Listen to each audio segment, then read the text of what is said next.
Play ball! This is the Whole Hog Baseball Podcast, the only podcast devoted entirely to Arkansas baseball, featuring interviews with coaches and guests from across the country.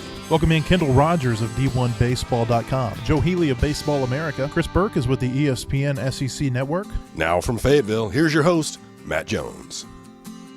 I don't know if we're really thinking about it as there's that much on the line. We're just going to go down there and try to win the series, and we know we're already getting good positioning in the tournament. We know we can set our pitching up for the tournament. Like, we're not all stressed out about it. We're just going to go play baseball. That was Arkansas coach Dave Van Horn as his team gets ready to play the final weekend series of the regular season. Arkansas closes at Texas A&M this weekend at the beautiful Bluebell Park in College Station. It's a big weekend for both teams, but especially for Arkansas, which enters Thursday's opener with a chance, albeit a slight one, to win the SEC for the first time since 2004. The Razorbacks have a good chance to win at least a share of the SEC West for the second year in a row.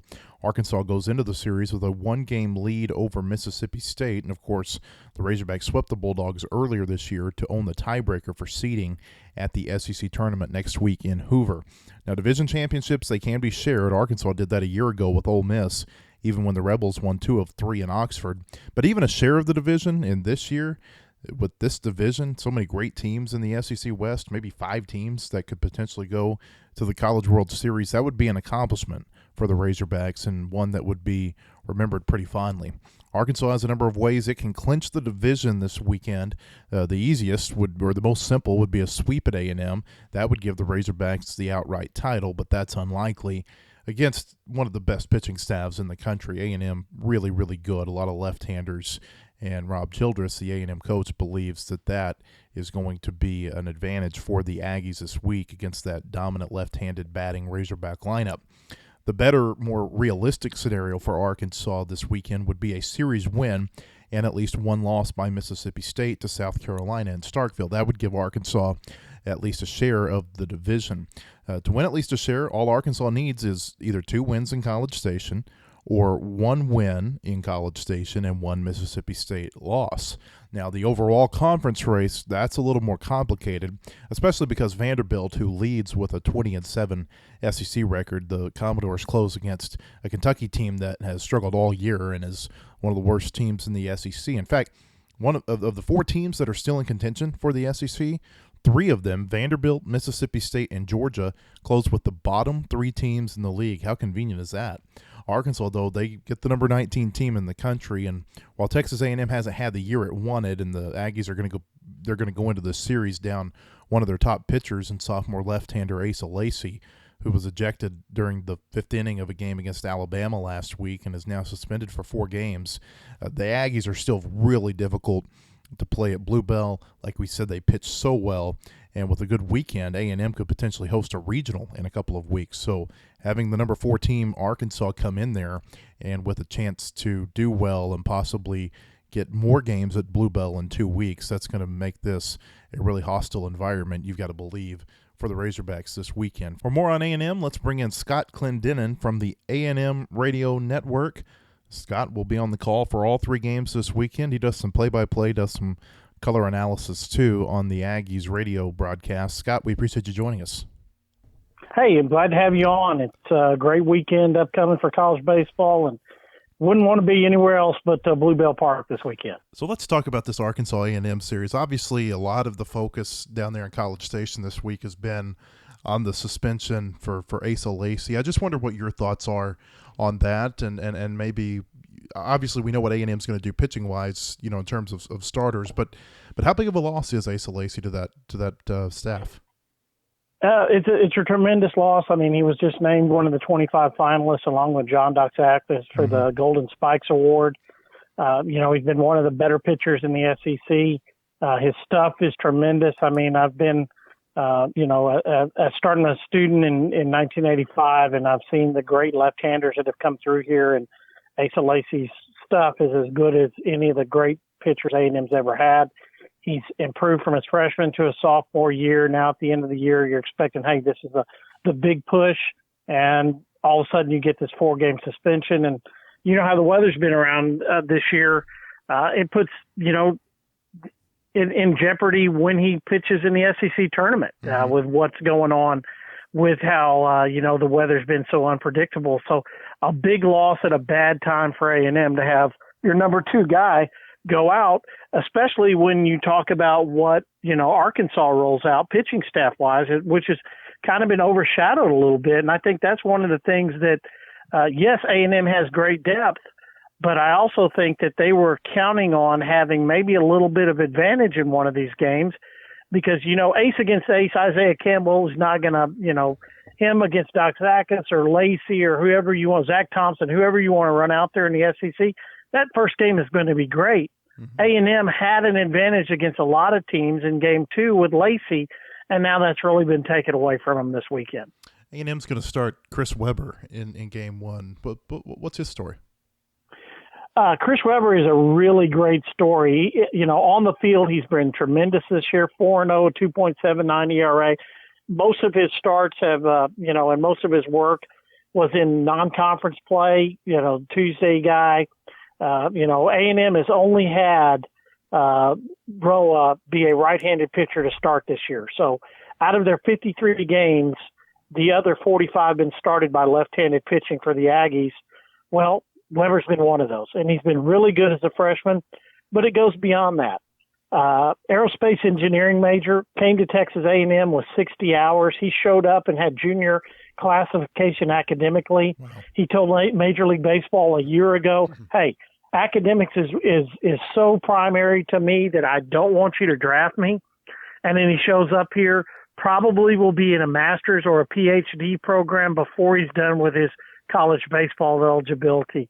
A bright young man, big, strong left-handed pitcher, somebody that might have started game 3 anyway against Arkansas with the left-handed bats that Arkansas does. If A&M had been able to see, a good plan executed by Doc Axis and Lacey, he might have been the third guy anyway. So, it's not that A&M doesn't have confidence in him and that he hasn't been very, very good, because there's been stretches in games where he's just been tremendous. And you look up at and with 63 strikeouts and 51 innings pitched, a lot like everybody on this pitching staff, he will get some swing and a miss. If he stays away from the walks, he's only had 18 and 51 innings. He has a really good chance to have a good start. Can he match up with Campbell? That'll be a big question. But this is a guy that'll have a lot of confidence in being able to execute whatever the game plan was going to be against the left-handed part of the Arkansas lineup. Yeah, I'm glad you brought that up because I wanted to talk to you about that matchup. I know Rob Childress really thinks that the pitching matchup against Arkansas's lineup might favor A&M this weekend just in terms of left-handed pitching, left-handed hitters. Arkansas has a lot of left-handed hitters in the lineup, hitting about 60 points lower, I think, against left-handers than against right-handers. I wonder what you think about that matchup. And, Arkansas is coming off a series, Scott, against LSU that didn't have any left-handers. I wonder what you think about a team that hasn't seen a left-hander in a couple of weeks now going in and facing some good ones. Well, that's one of the advantages. But I will say that even though there were some close games, A&M, pitched very well against Mississippi, who has that same kind of left-handed lineup. Mm-hmm. And then when they went back to the right-handers in the bullpen, that's when Mississippi had some success. Now you're taking one of your 2 left-handers out of the bullpen and having to start him. That's going to put a lot of focus on Moo Menifee, one of the other freshmen who's got tremendous stuff. He was a Team USA guy along with Kumar Rocker and some of the guys, that have made their way to the SEC out of telling pro baseball, no, don't draft us right now. He was in that. He had Tommy John last spring and is back really a year ahead of schedule. He really was, better velocity last weekend than we had seen all year long, 94, 95. So, yeah, that's where I think that, all the mix-up in starting pitching really hurts A&M is it takes another left-hander out of being in the bullpen. And when A&M has Bryce Miller, Casey Collick on the mound against those left-handers late in games in high-leverage situations, they've got to have more success than they did against Ole Miss. A&M led in the 6th inning of all 3 of those games, and it was a sweep for Ole Miss. So when the left-handers had an opportunity to hurt the A&M bullpen, they did, and that's what A&M has got to stay away from to have success this weekend against Arkansas. Arkansas, they've faced a lot of really good pitchers this year. Thompson at Kentucky, Ethan Small, T.J. Sycamore. Doxakis is right up there, and Dave Van Horn said earlier this week he thought Doxakis might be the best pitcher in the league, and at least from a draft potential, maybe the best with that curveball that he throws. I wonder, what have you thought about the season that John Doxakis has had, and what can we expect when we see him Friday night? Well, the Doxakis is a guy that only uses velocity when he needs to, and sometimes you'll think this is a crafty kind of left-hander that's going to work 90, 91, and is he going to have throw it by you stuff? And then he'll be in a position where, hey, I need to get a fastball to the plate, 94, 95, and he's got that ammunition there.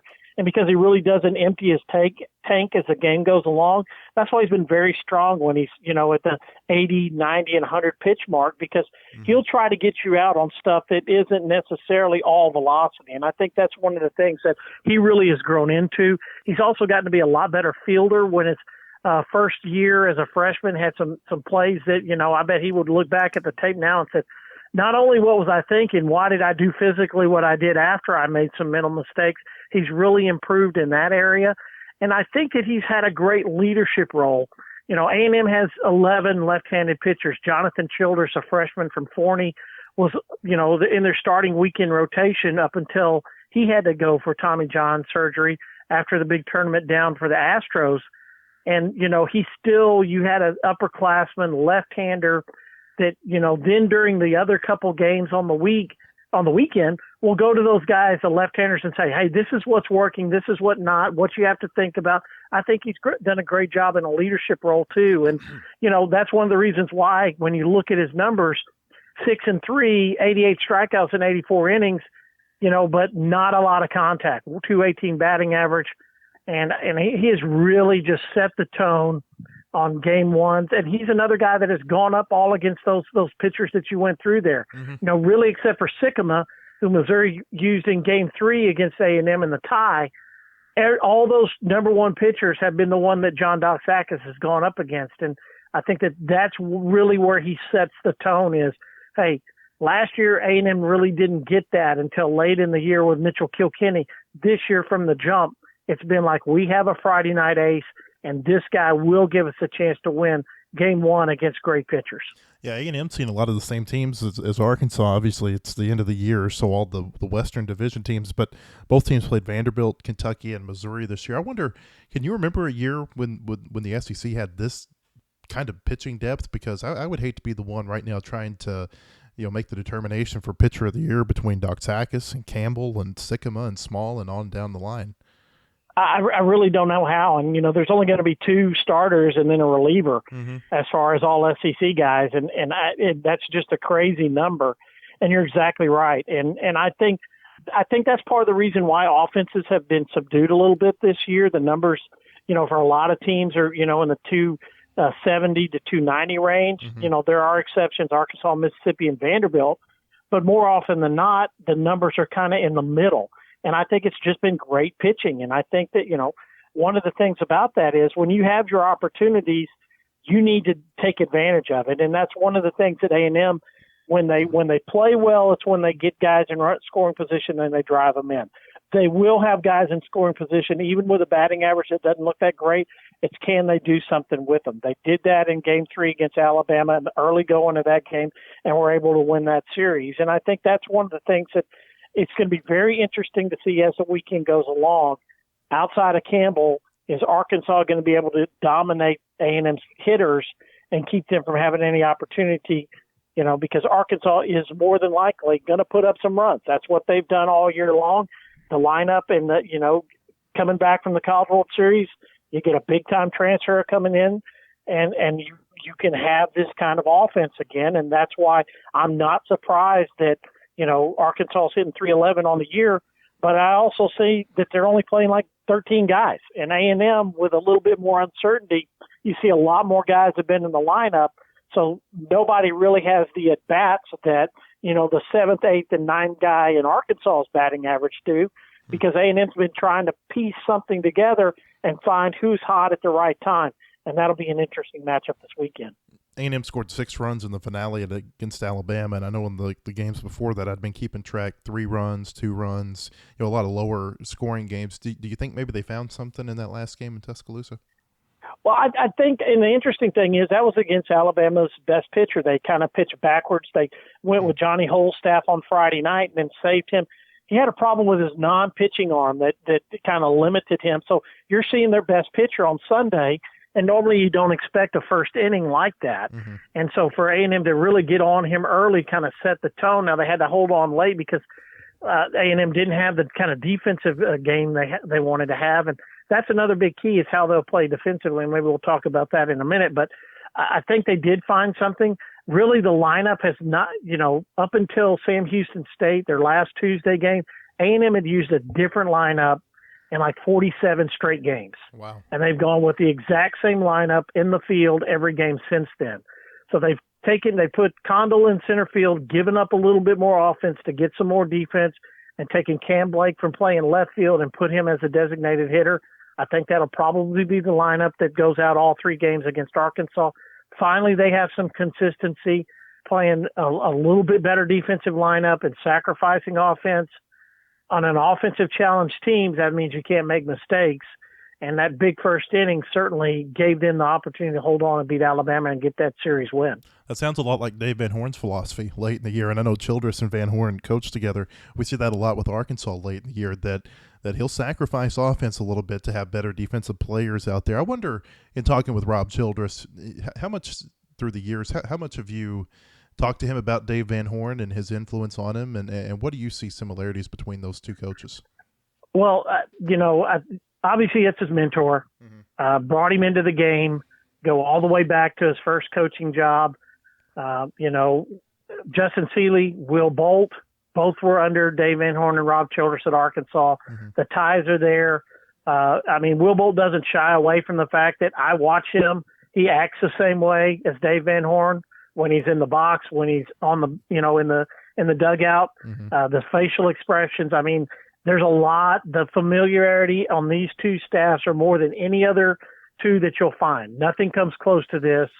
And I think that, one of the reasons why Rob Childress, it works as hard as he does is because that's the kind of, mental focus that Dave Van Horn instilled on him when he was a very young coach, is get the best players you can, coach them to be better than you were.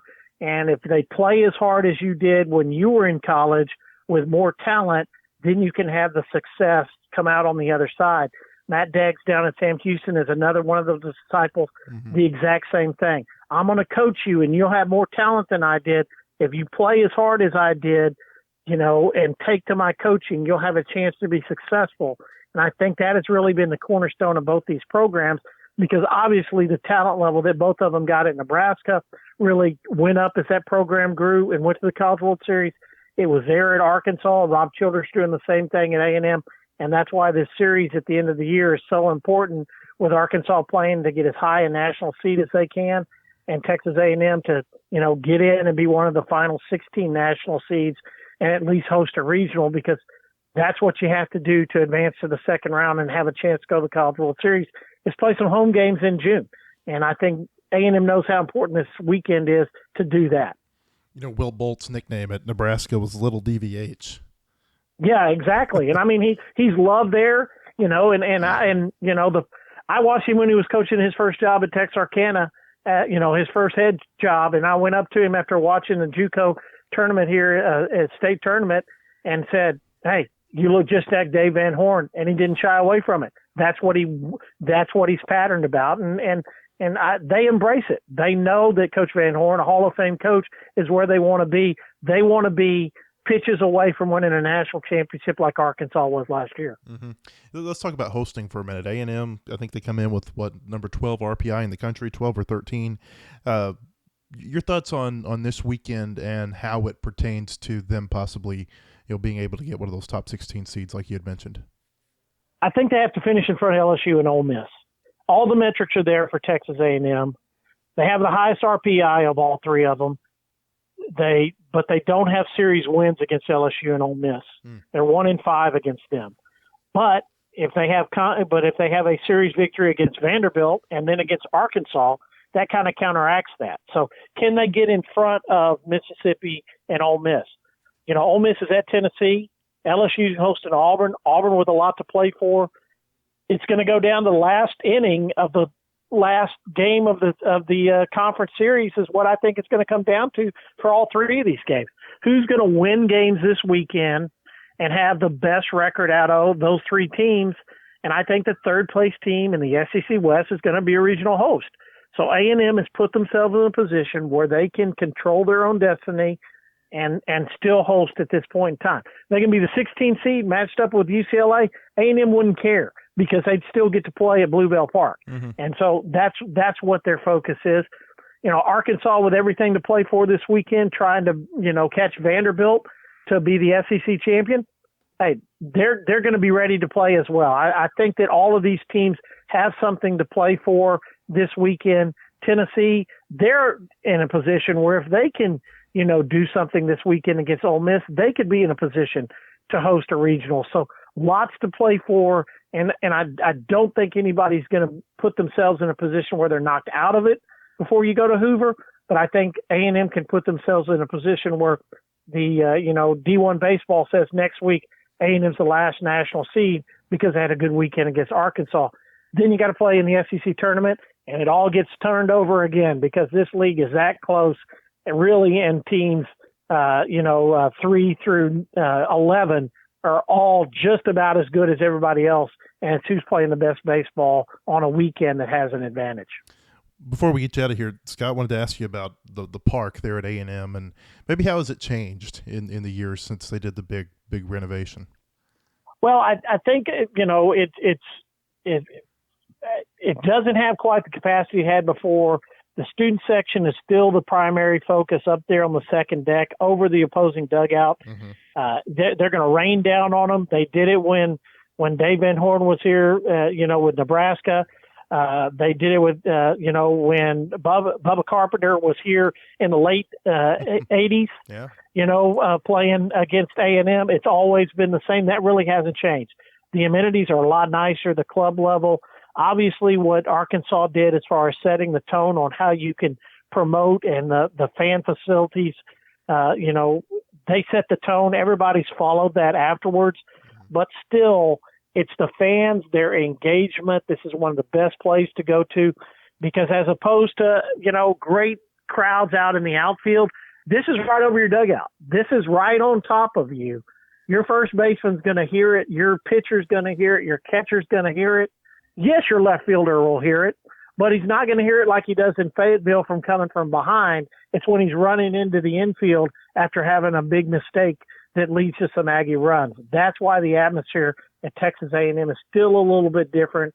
It's a lot like Kyle Field because the students are so involved here like there where there's more students close to the action than there is really anywhere else, that when they're into it, that really makes for a great atmosphere, and that hasn't changed even with the renovations and Olsen Field becoming Olsen Field at Bluebell Park. Where did the bubbles come from? Actually came from the team. A couple years ago, they started it when they had big plays and bubbles started coming out of the dugout, and then the fans just took on, and it became a life of its own. And it's one of the neat things. I think that's one of the neat things about it is that, it's not anything that interferes with the game. It's something that's kind of spontaneous. But when A&M gets the bubbles going, they'll have vendors giving away bubbles out before the game for little kids to have that don't have their own bubble machine when they come in. So, you're indoctrinated early on that when the Aggies are having a good inning, get ready to blow some bubbles, even if you didn't bring them to the ballpark. Last question. You mentioned Bubba Carpenter, and you said that you've been down there since I think you said the mid '80s. I wonder what was it like when A&M came back into the SEC and you saw Arkansas there. What was the thought process from a baseball standpoint that you're going to resume playing Arkansas every year? Because I know that was a pretty good series back in the SWC days. Oh, it was. It was great. Going back, watching those games, but you also had LSU, which obviously that's one of the dark days in A&M history is not being able to go to the College World Series. Texas and Arkansas were there in '89. Mm-hmm. Texas A&M was not. So you've got that. There's a history with Mississippi State.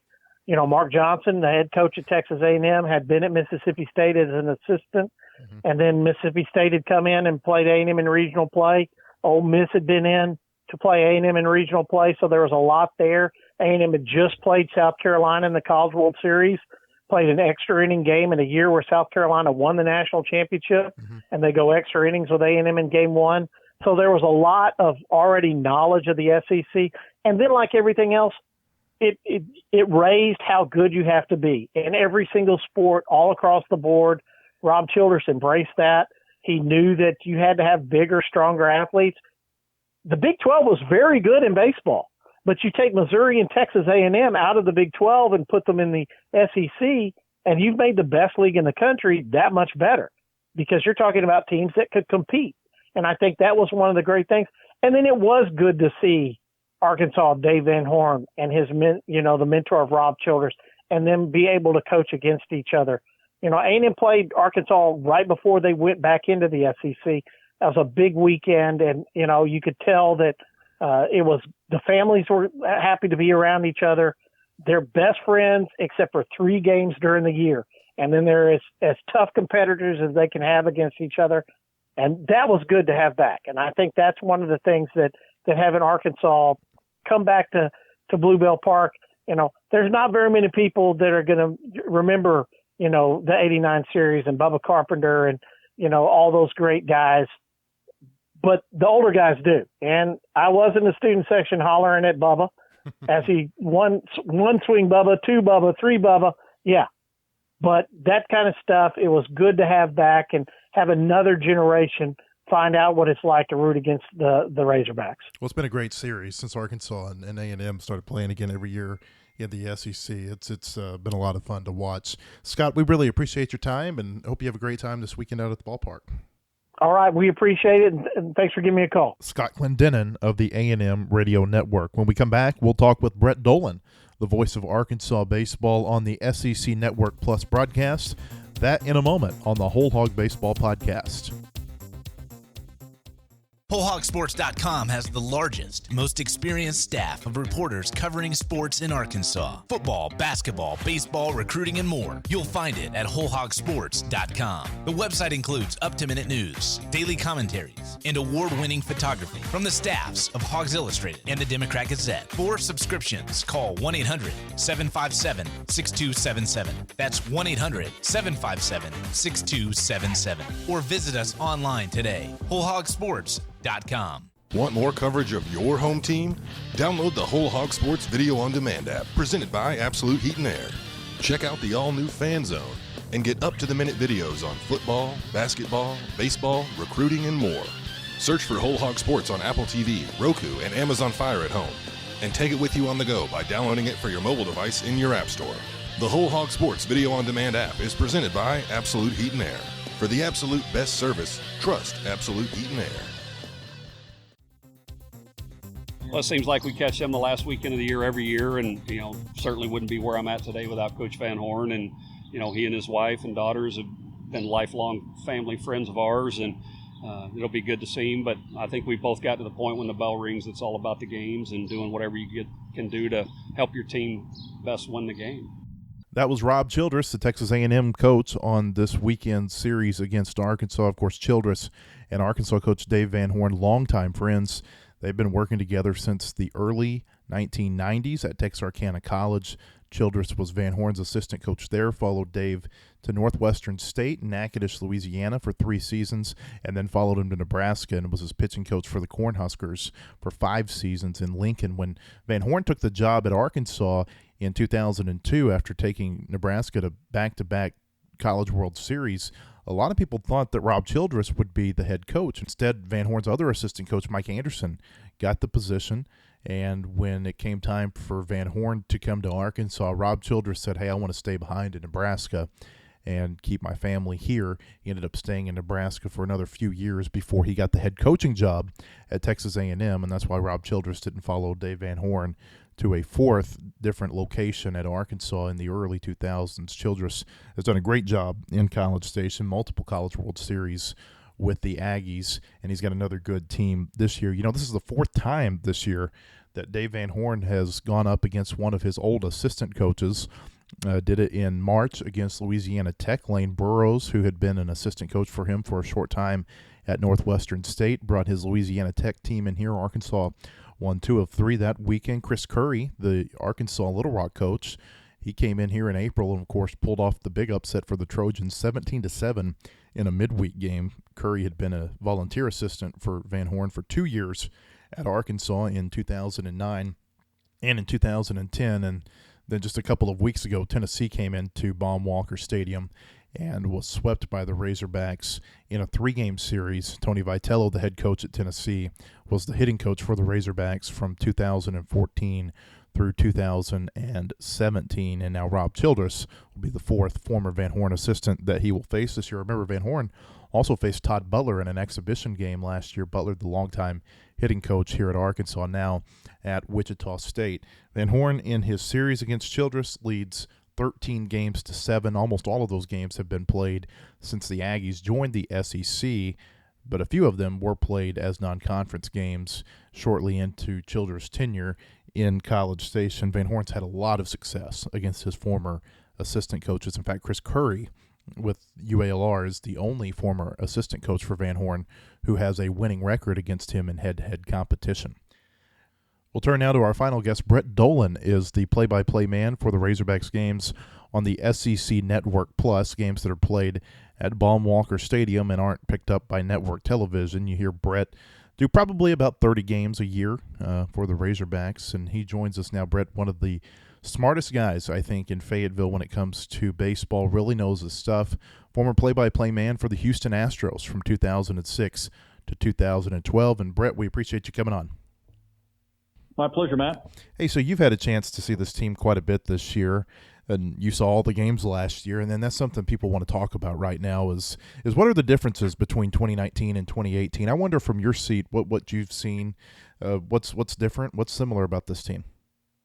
Well, I was certainly one of those guys that thought this year's team, at least from an offensive standpoint, was not going to be able to get close to what they did last year, whether it's from a home run standpoint or a run per game standpoint or just the threat of what they could potentially do. And I'm the first to admit I've been wrong, because you see what this team has been able to do from a consistency standpoint.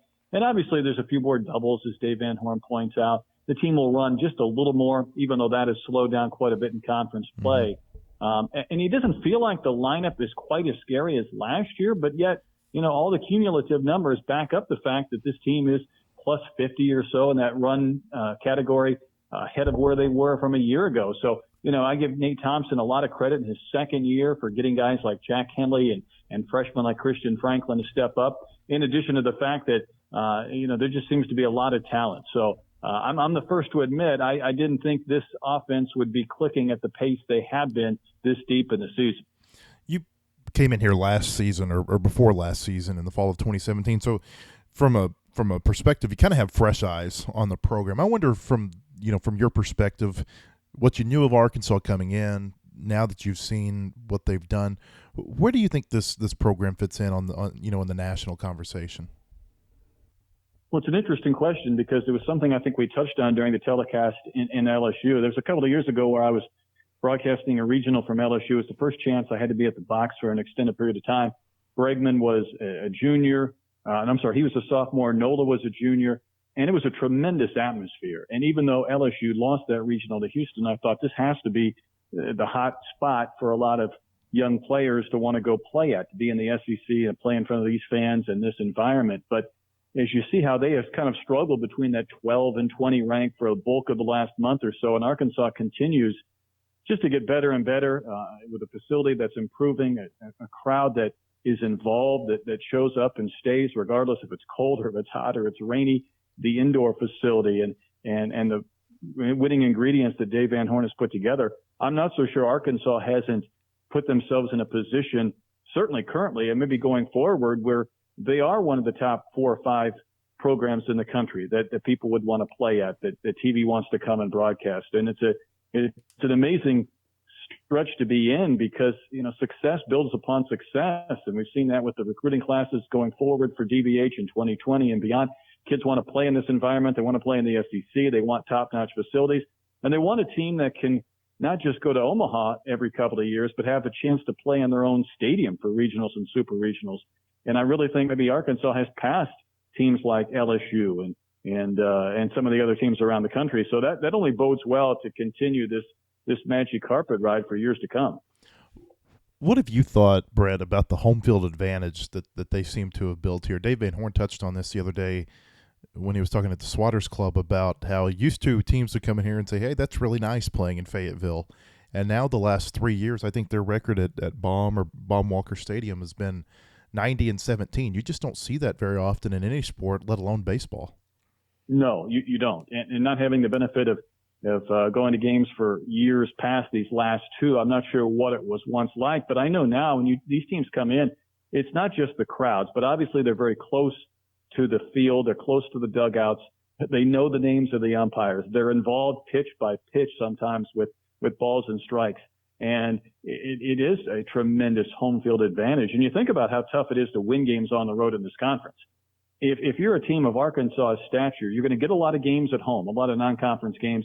You might make one trip a year, one tournament a year, but you're going to get a lot of those non-conference games. If you win those and then you take care of business in your home games, that alone is enough most years to host a regional. And then if you play well enough on the road, which this year's team has done, then they put themselves in a position where they could host a super regional and really have a tremendous run to Omaha. I can't imagine what this would be like, Matt, when you talk about college basketball. What if Duke basketball got to play the first to second rounds and the Sweet 16 games at Cameron Indoor Stadium? Yeah. Every year where if you were good enough to be in that top 8 that you could pretty much host to the Final Four, it's almost unheard of. And yet it is an advantage that baseball has. And I give some of these top programs, in which Arkansas would certainly be one, all the credit in the world, because they're trying to sustain this to where they can maintain it for years to come. You and I, neither one of us are bracket people. We leave that to the other guys. But do you get a feel like I do that this team, maybe just one more win would probably solidify a top 8 national seed, or do you think something else would have to happen? No, I'm exactly with you. I've heard some of the conversation leading up to the Texas A&M series. What do they have to do to host? I mean, I think they could go 0-5 and host.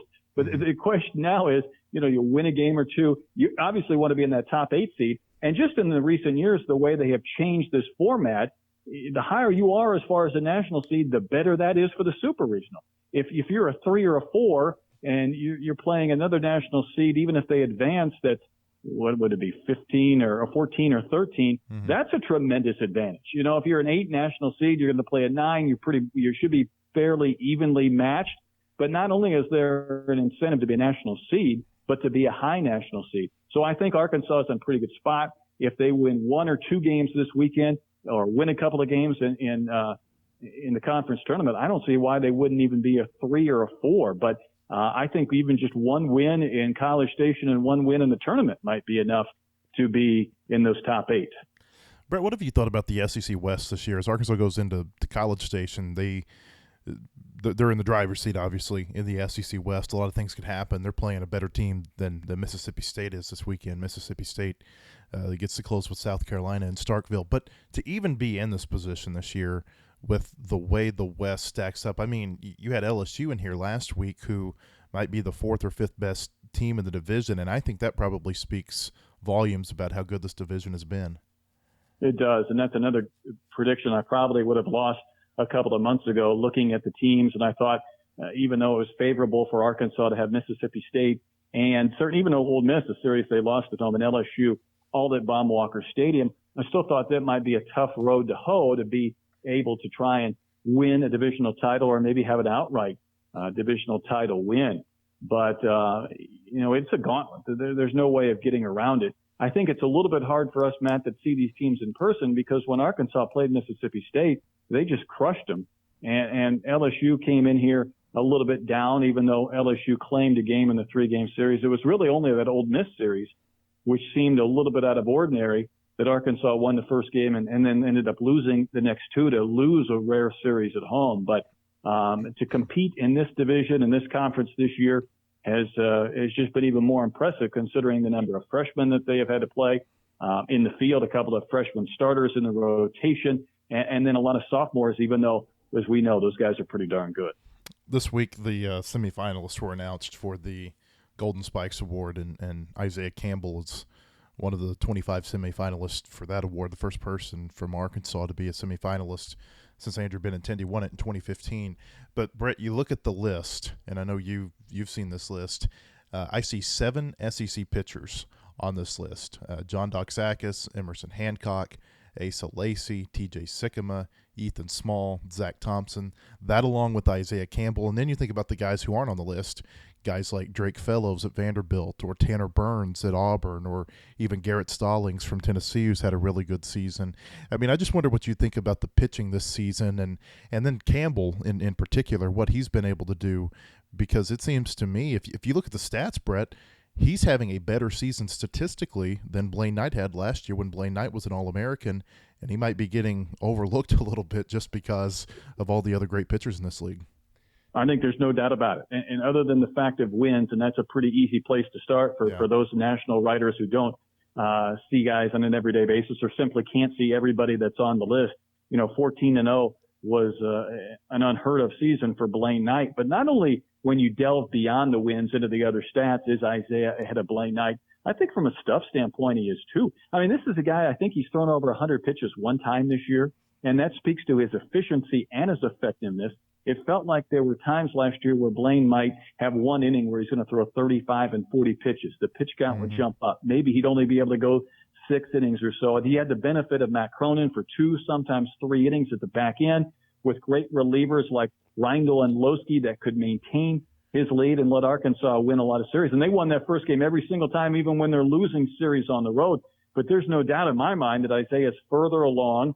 I think the way Dave has used him, with the fact that he's been about a 7-inning guy, they haven't pushed him for complete games, sometimes unnecessarily. They haven't pushed that pitch count up to 120. I hope that bodes well for him to be strong going forward if this team gets back to Omaha again. He's very deserving to be on that list. When you read off the names of both the pitchers that were on the list from the SEC and those that were not, it's just another amazing stretch. And you could even throw a guy like Jackson Rutledge in there, who was here last year, who left the SEC to go to San Jack, who was on that list too, which is so rare to see a junior college pitcher part of the 25 semifinalists. So I don't know if that's going to change going forward. We're going to look at years where pitching is a little bit down.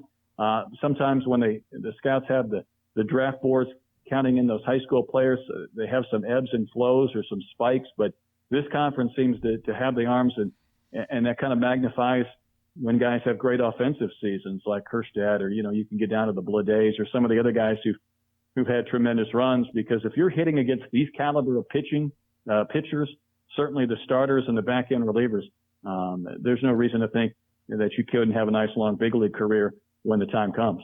Yeah, you mentioned Rutledge. He's really put it together since he left Fayetteville last year. 0.87 ERA, 134 strikeouts, 30 walks, and 82 and 2/3 innings. I was in Houston this year for the Shriners College Classic, which was early March, and there were a lot of Major League Baseball scouts that were in there. There were also a lot of the cross-checkers and the scouts from Perfect Game and Baseball America, and what they were doing was coming in and seeing as many games as they could, and they were going across Houston to watch Rutledge pitch as well. So they were already locked into him, and this was back, again, early in March, and speaking to a few of those guys that day, they felt like, here's a first-round type of talent. I was curious to see, Matt, if that might fall off. Not that the competition he's facing day in and day out in the junior college ranks is anything like the SEC, but sometimes pitchers have a bad couple of weeks. Maybe they have a little arm soreness and they fall off the radar. He is not. He's maintained that throughout. So I'm very curious to see where Jackson's going to end up. I don't think it'll be Lexington, Kentucky. No, he signed with Kentucky, but I think you and I are both in agreement. He'll probably go in the first, 2 rounds, 3 rounds probably, and he'll get a lot of money to sign after this season. Brett, what do you know about A&M? I know you spent a lot of time in and around Houston, so it may be a program you're kind of familiar with. What do you think about this series this weekend? Well, the one thing I was really looking forward to seeing, and this has been for weeks, was Asa Lacy, and I saw him pitch at Minute Maid in March, and to me, he was even better than Doxakis, and I know Doxakis, a little bit like Blaine Knight, has had the benefit of multiple years of success and has built upon his consistency and his ability also just to be in that rotation every 6 or 7 days. I think from a stuff standpoint, Lacy is better. Obviously, he won't pitch this series, But Texas A&M isn't short on arms. And Shoemake this year started so much worse than he finished last year. I think it was the injury he had here, where I think it was Jared Gates, where he crashed into him at first base and really struggled all summer, part of the Team USA, and then getting back into the fall. And it's been a while for Shoemake to get his back going too. They're not as good offensively as they are on the mound. They've had some issues, obviously, keeping guys healthy and part of that rotation. But it's still a dangerous team, Matt. I mean, even though it looks like they've been a team that has underperformed, so to speak, they're probably 2 wins away, or a series win this weekend and maybe 1 win in Hoover away from hosting themselves. So, and the way they're going to set up their rotation with Coach Childress, with Doc Saxis going game 2, it certainly puts a premium for Isaiah Campbell to win game 1, because if Texas A&M could win that first game and somehow defeat Isaiah Campbell and have their ace currently in Doc Saxis for game 2, it would be set up nicely for the Aggies to try and take a series. That's been kind of interesting to watch this year, Brett, is that Campbell, and I don't think teams are really pitching off. I just think it's the way they've been trying to stick to certain rest patterns. But he's not going to have to face Doc Saxis this weekend. He didn't have to face Zach Thompson in Lexington. He didn't have to face TJ Sikkema when Missouri came to town. And he almost didn't have to face Tanner Burns when they played Auburn, and a rainout ended up making it to where they played against each other. It's been kind of interesting to watch who teams have thrown against him. Yeah, I remember Sikkema clearly, and as you rattled off the other ones, I'm not sure if teams are almost conceding game 1 at times because of the way Campbell has pitched and trying to win game 2, or trying to line up their ace to have the best chance to win. And I don't think any coach would ever admit that they're going to back off a challenge between their number 1 and Arkansas's number 1. But you'd have to wonder if you could get these guys to talk off their record if there has been a little bit of gamesmanship going into the rotation, because it has been different than I remember going back over several years, the way teams have massaged their rotations. And maybe part of that is more Thursday games and more series starting early and trying to keep guys on the same day of the week rather than the same game in every series. But it feels a little unique this year. Yeah, that's what A&M's doing this week. Doc Saxis is staying on his 7-day rest schedule, and Arkansas is in a unique position because they played the Thursday through Saturday series last week against LSU, and so Campbell gets to go on 7 days rest this week.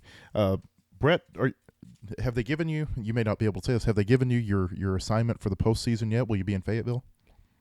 I don't know. There's a lot of things up in the air. There's new people this year making a lot of decisions, so I'm not sure. But looking forward to the postseason one way, shape, or form, put it that way. Let's say you're not in Fayetteville for the postseason. What's been your favorite moment this year watching this team? Wow, that's a great question. To me, I'll probably pick a general theme more than I will a specific moment. To me, it's still been watching the second half of this year of Kerstad and Martin.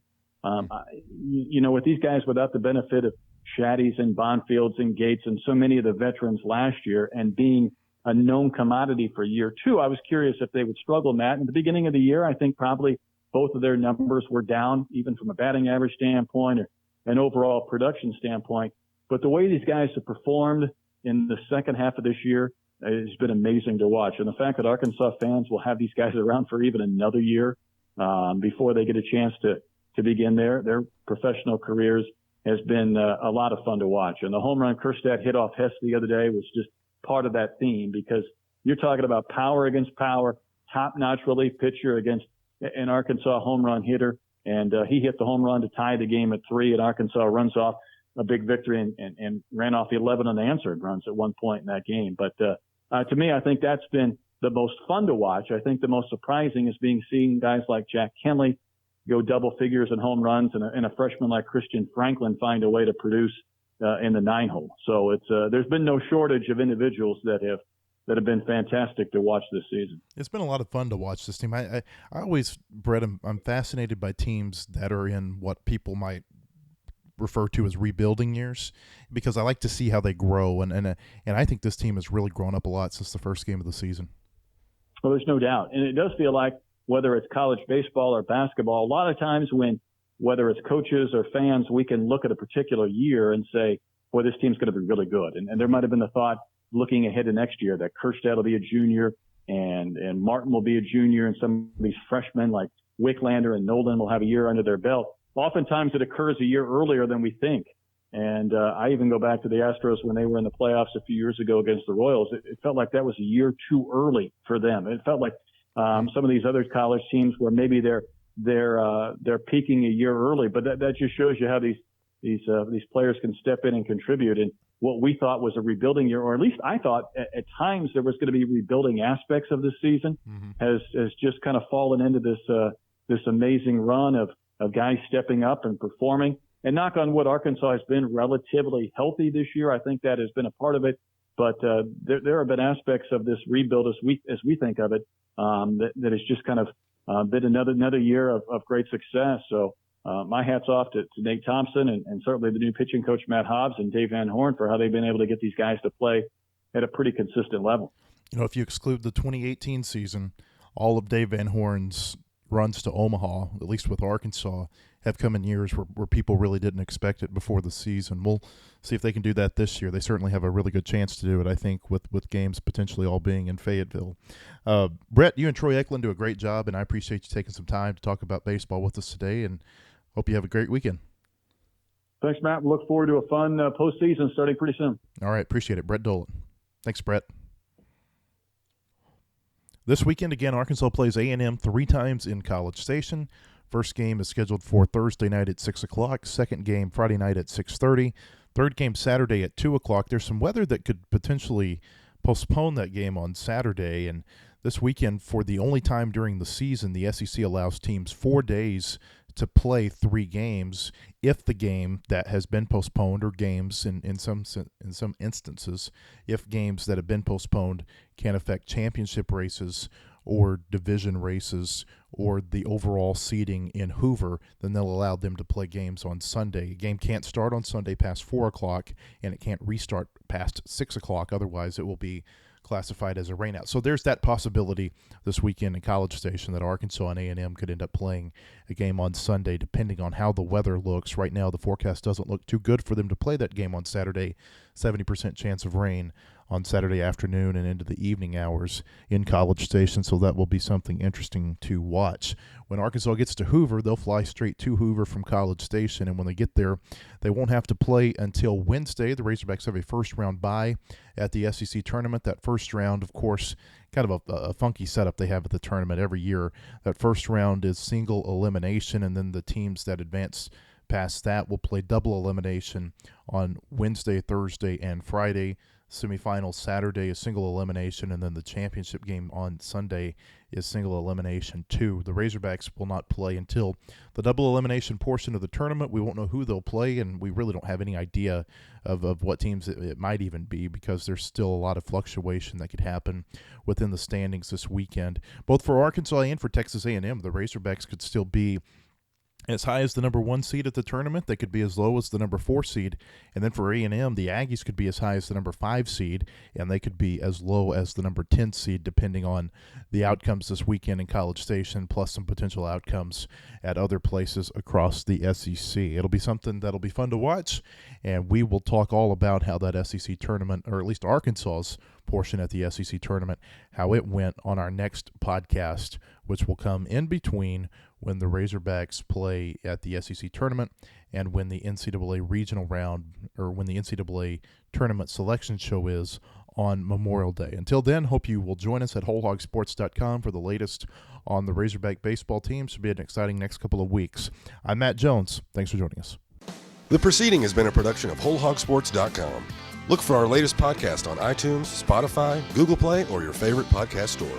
And visit us anytime at wholehogsports.com for the latest news and commentary.